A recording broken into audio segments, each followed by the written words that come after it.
Let's talk about this fresh new trend for 2025. Under-consuming. Yep, this is the year that we need to focus on spending less, cutting down, and just generally not getting unnecessary shit, and maybe start to embrace the magic of simplicity in life. Society's obsession with over-consuming and more has just got to a point of no return. Like, literally, it's exhausting. This Christmas was an absolute wake-up call for me, and I'm sure for you listening to me right now. The energy was different this year. It was a lot quieter. It was a lot more anxious, I feel. That a lot more people were not wanting to buy presents for maybe their adult friends or things like that, but they felt like they had to because obviously you're meant to for Christmas, right? But I don't know, I just feel like there was this shift in chaos this year, and many people are starting to wake up to the fact that we do not need to continue this way. And this was validated by my last video that I'll link right here if you haven't seen it. Actually, it wasn't my last video, but it was the last Christmas video that I did. Anyway, I digress. That blew up to the point where it had like 2,000 views and a ton of comments with people that resonated highly with what I said. One of the comments simply said, "I've had enough of jumping through all of the hoops to please others," basically. Another commenter mentioned that they did enjoy Christmas, but it's more of a time to just get with their friends, have some good dinner and celebrate. Think of it more as like a once a year gathering. And this is what it used to be. Like, we would focus on connection, good food, good drink, and just being in the presence of others without the actual physical material presence, right? Because there were so many comments that literally was like, no, did not feel Christmassy, like, honestly, weren't festive whatsoever. And you are not alone, clearly, because I just flippantly put out this video not expecting really anything, and the sheer volume of people that are feeling this shift that needs to happen is incredible. It's like the sparkly illusion of magical Christmas has worn off, and we seem to be waking up to the fact that materialism and over-consuming does not bring joy. You don't need all of that fluff to have a meaningful life. And I think a lot of people are starting to wake up to that because we have found this new under-consuming trend that is starting to emerge for 2025. And I tell you what, it couldn't come at a better time, because if you didn't know, it gets pretty wild, right? So consumerism, us buying things that we don't really need, right? Or if we do need, they're at an all-time high in price. So consumerism has got wild. And one of the reasons why it's so wild is that if we as a collective society drop below 70% of consuming, we then go into a recession, right? So how do they counter that? How do they stop that happening? Well, let me tell you. Companies push a new reason every month to buy stuff. Have you noticed it? I guarantee you'll start noticing it now. So let's start with January, right? January's New Year. Most people are going to start to go and travel, maybe go to other countries, especially in the US, right? You've got massive celebrations that happen all over the US. So travel is a massive thing in the US and probably globally. Traveling to go and see family and friends and things like that if you couldn't make it at Christmas. So January, you have your travel spending. February is obviously Valentine's Day. So there's a lot of money that gets thrown at show your lover how much you love them on this day. Consume, right? February. Then we got March, which hasn't got too much going on, but there is St. Patrick's Day. So they encourage you to have day drinking, right? Absolutely normal. Consume as much alcohol as you want, no problem at all. Buy all these gifts to do with beer, alcohol, and anything else that we can throw at you. Anything that's green, be jolly, be anything you want, as long as it's consuming what we want in March. Then April comes along and what do you know? It's Easter and you're being fed everything that you need to have for Easter. So May comes along and it starts to get a bit warmer now. Summer's here. You're going to start to change your clothing. You might start to buy certain things. And of course, there are other things in the US like Memorial Day. June comes along. Now we're in the full front of summer. You need AC, you need fans, you need all of this stuff to keep yourself cool, or you need to buy this and buy that because it's summer. You need a pool, you need this, you need that. Buy. July comes along and it's back to school, starting to get into the rhythm of buying your kids stuff. Or if you're going to college or something like that and it's your first time and you're enrolling, then it's all exciting and you want to get all your new stationery and everything like that. September comes along. Obviously, you're still in the back to school times, still pushing, starting for the Q4. If you don't know, October, November, December, the most profitable times of the year. So September, they're starting to push for Q4. October comes along, Halloween. November, you've got Thanksgiving. December, you've got Christmas. There is 12 months for them to push anything they want at you to make sure that they counteract that 70% consumerism. How wild is that? It's literally a constant seasonal launch to get inside your head to make you think that you need the latest thing, you need the most seasonal thing, like you need this. But guess what? We don't. And people are starting to realise that we actually don't need this stuff. 2025 is the year of underconsumption. We are not doing this anymore. We cannot do this anymore. Think about it. Think about how much you see on a daily basis over the years that you've lived. It's like a conveyor belt that never stops running. It's just do you know what it reminds me of? What is that game show back in the day where it would put these items on a conveyor belt and at the end of it you had to remember as much as you saw and you would win those conveyor belt items? Like, that is basically how I see it. It's a psychological thing that they have worked out, and I say they, and I mean, like, you know, the bigger corporations that obviously own most of this, because it is a monopoly at the end of the day, right? Most consumerism is a monopoly. It's owned by only a few of people in the world, the people that you probably don't know about, because those are the ones in the shadows that you need to worry about. But I digress. We recently had this with the scandal lately with Honey. And I don't know if you're aware about it, but the browser app Honey, if you have that, please delete it. Please uninstall it. It's a huge scam. They were scamming YouTubers as well with affiliate links and taking all of the money. It's huge. If you don't know, please go and watch a video by Mega Lag. I'll put the name in the corner so that you go and watch it.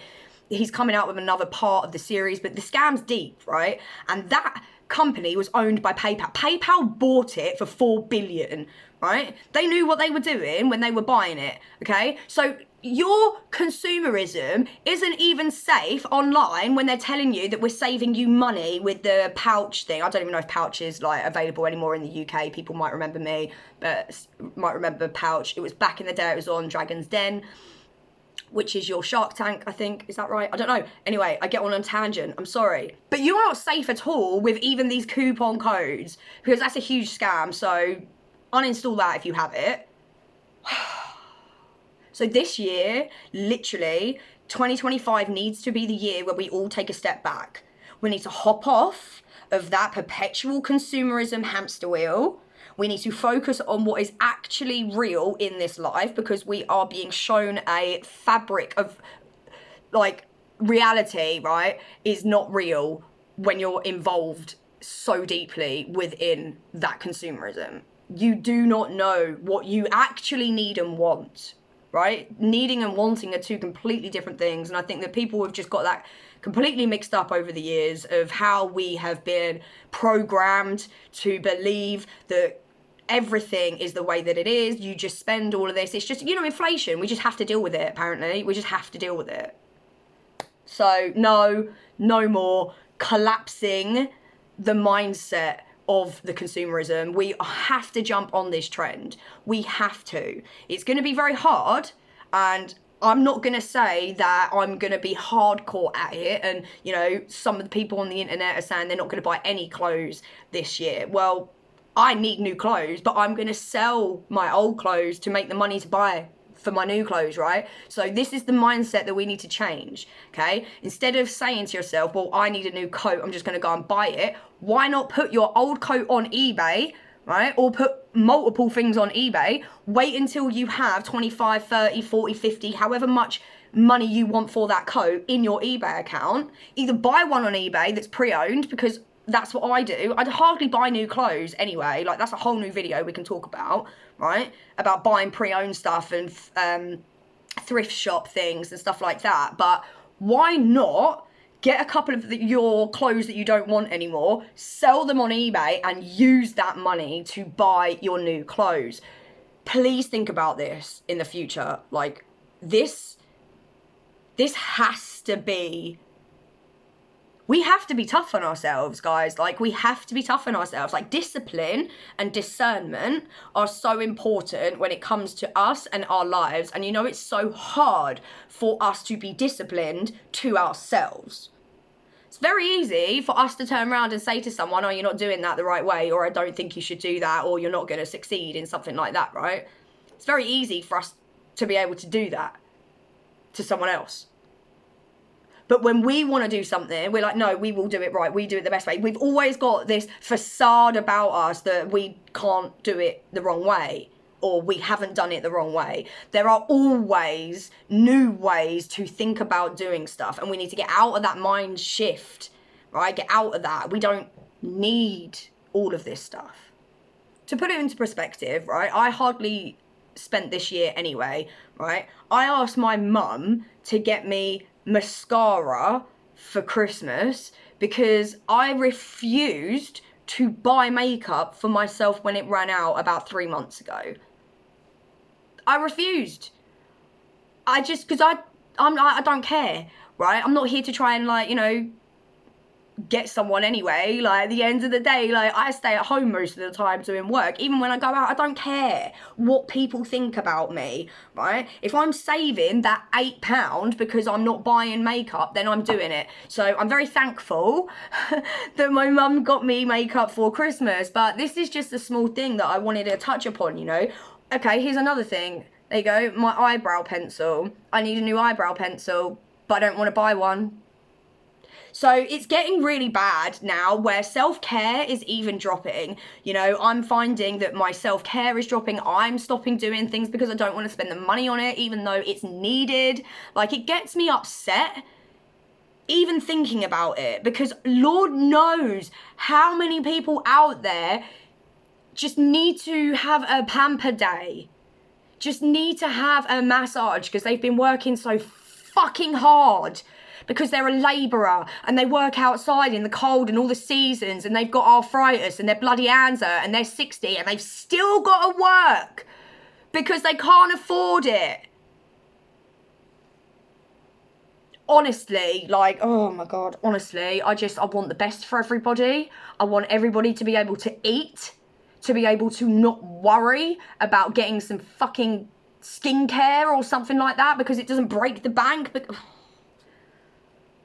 I don't want this video to go on too long, but you can see how aggravated I am with the way that the consumerism has taken over our lives and how it's just affected us. Like, I honestly didn't think that video was even gonna get 100 views. Let alone people agreeing with me, messaging in the comments and long comments as well, you know, not just, yeah, I agree with you, which is great, thank you. For anybody that says I agree with you, thank you.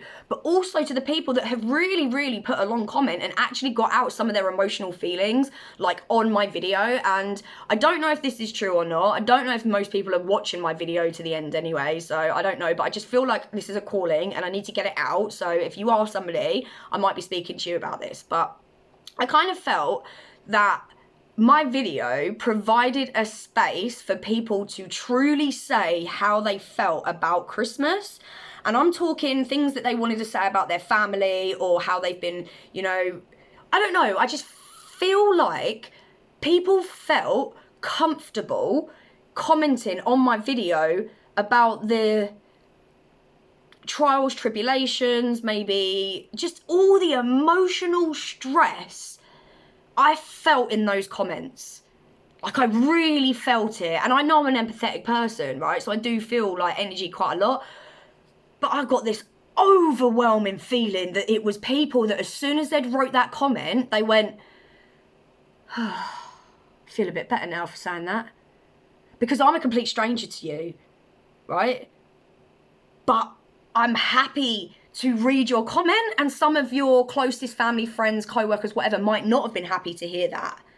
And that's something that goes on in your head and you just want to get it out. So I appreciate you for dropping that comment. If you are somebody that dropped a long comment, or you are somebody that I've just spoke about and you are someone like that. Like, I don't know. I'm sorry. This video's all over the place. I'm just felt a calling to be able to say thank you to everyone that literally watched that video, because you should be pushing it out.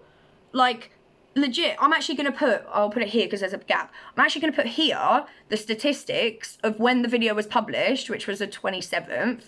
And then, like, look at that spike. Look at that spike. That's YouTube recommending someone with less than 500 subscribers at the time. Now I've got over 500. So thank you if you're somebody that subscribed as well. Like, I didn't even ask, and you guys are just enjoying it. And that is what I want. I wanted to make content that people like actually got value out of. Like, do you know what I mean? And I didn't know that it was going to come from a single Christmas video, me moaning about a Christmas video, right? There was even a comment that was like, oh, you're so negative, you bored me to tears in the first 30 seconds. But do you know what? I'm happy. I'm happy you got recommended my video, bro. I'm happy that you commented on my video, bro. Do you know why? Because it helps in the algorithm, bro. So thank you. Like, honestly, I've got 100% likes on that video too. Like, I'll even put it in here. I was totally expecting that person to drop a dislike, which is fine. If you dislike it, dislike it. But I just wanted to show my utmost respect for everybody that listened to what I said fully, because I'm with you on this journey, and I'm going to be here to try and hopefully push you into this whole new world of really buckling down with ourselves, right? Being really, really disciplined. 2025, the year of underconsumption. We have got this. Okay? The death of materialism and overconsumption is done.